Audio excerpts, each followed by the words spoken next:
Israel জুড়ে আতঙ্ক, হুথিদের drone ও ক্ষেপণাস্ত্র হামলায় অস্থিরতা। ইসরায়েলের জনজীবনে যেন এক দীর্ঘস্থায়ী অস্থিরতা নেমে এসেছে। প্রতিদিন আতঙ্কে রাত কাটাচ্ছেন সাধারণ মানুষ। ঘুম, খাওয়া সবকিছুতেই ছন্দপতন। একের পর এক আক্রমণের আশঙ্কায় তারা যেন সর্বক্ষণ স্নায়ুচাপে থাকছেন।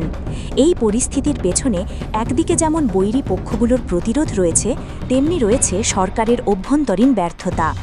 যুদ্ধনীতি এবং আগ্রাসী কৌশলের কারণে অনেক ইসরায়েলি নিজেদের সরকারের উপর ক্ষুব্ধ। এমনকি কেউ কেউ সরকারের কঠোর সমালোচনাও করছেন। শুক্রবার আবারও দক্ষিণ ইসরায়েল, বিশেষ করে নেগেভ, কিরিয়াত আরবা, আরাদ এবং আইনগেদি অঞ্চলে বিস্ফোরণের শব্দ শোনা গেছে। সাধারণ মানুষ প্রাণ বাঁচাতে ছুটেছে আশ্রয়কেন্দ্রের দিকে।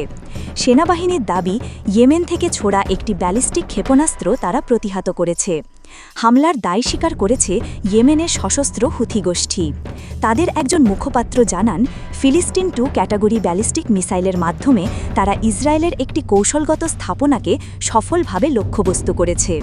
শুধু তাই নয়, হুথি বাহিনী আরও জানিয়েছে তাদের বিমান শাখা 3টি গুরুত্বপূর্ণ ইসরায়েলি শহরে ড্রোন হামলা চালিয়েছে।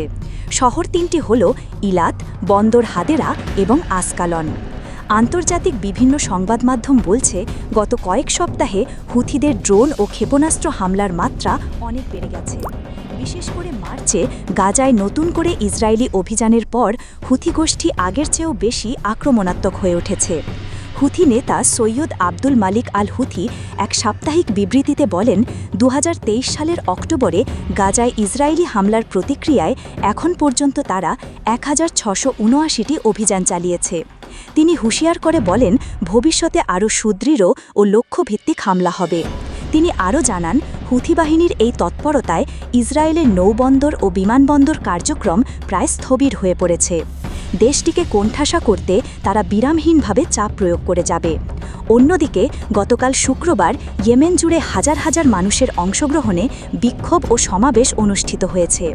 রাজধানী সানার সবচেয়ে বড় জমায়েতে লাখো মানুষ ফিলিস্তিনের প্রতি সংহতি জানায় এবং ইসরায়েলের আগ্রাসনের তীব্র নিন্দা করে।